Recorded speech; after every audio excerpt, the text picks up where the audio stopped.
Guys, so I'm not one to record TikTok videos at this time, but I just can't let this one go. So this morning we woke up to the news that Tato, who was a community activist from the Northwest, had passed away.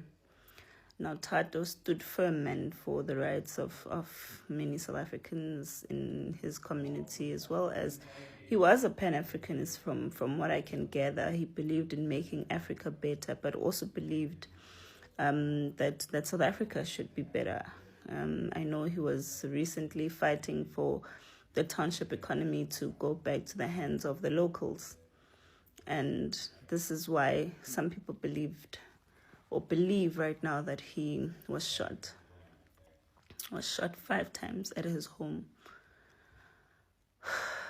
And I honestly wouldn't be surprised if he was shot by South Africans who had been given money by dodgy characters. I'll just keep it at that.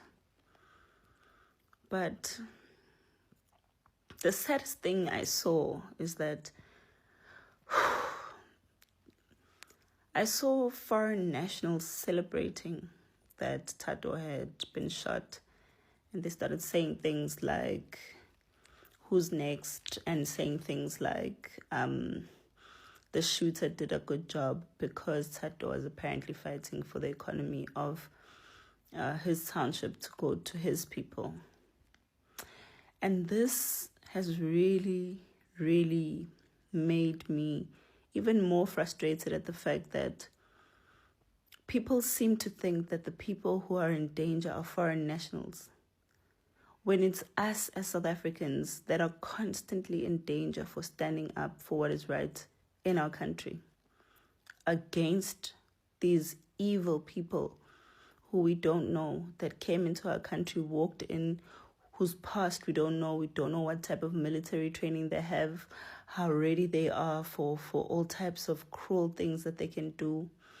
And every single time, South Africans are the ones that are experiencing threats to their lives, a danger, people's houses getting burnt, some of them getting shot, some getting stabbed.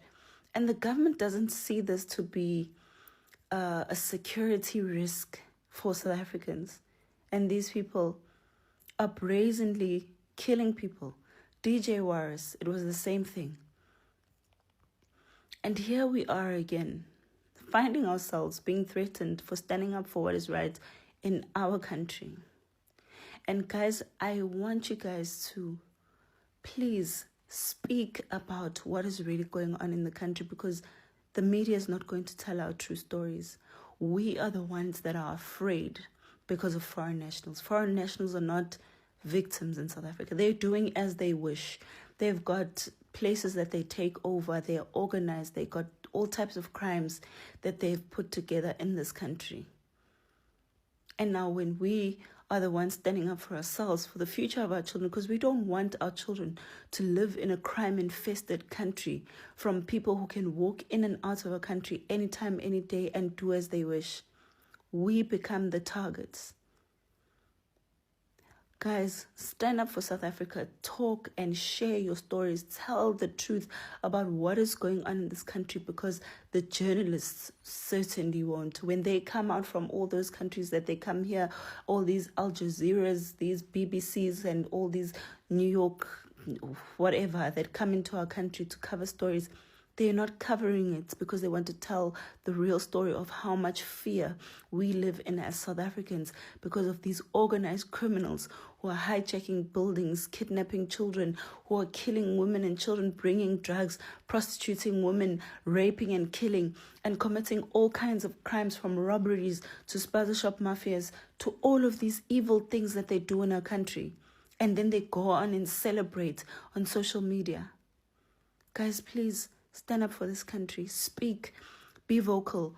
Or the crimes that are happening in this country, imagine how much worse the children of South Africa will suffer at the hands of these foreign nationals, because they will only get worse. I'm going to attach the screenshots now so you guys can see just how evil these people are. And I so wish one day someone out there in the media will tell the truth about what's really going on in this country, because it's definitely not xenophobia. It's us that are living in fear because of foreign nationals. And when we speak up, we become the problem. This is not correct. And one day the media will be forced to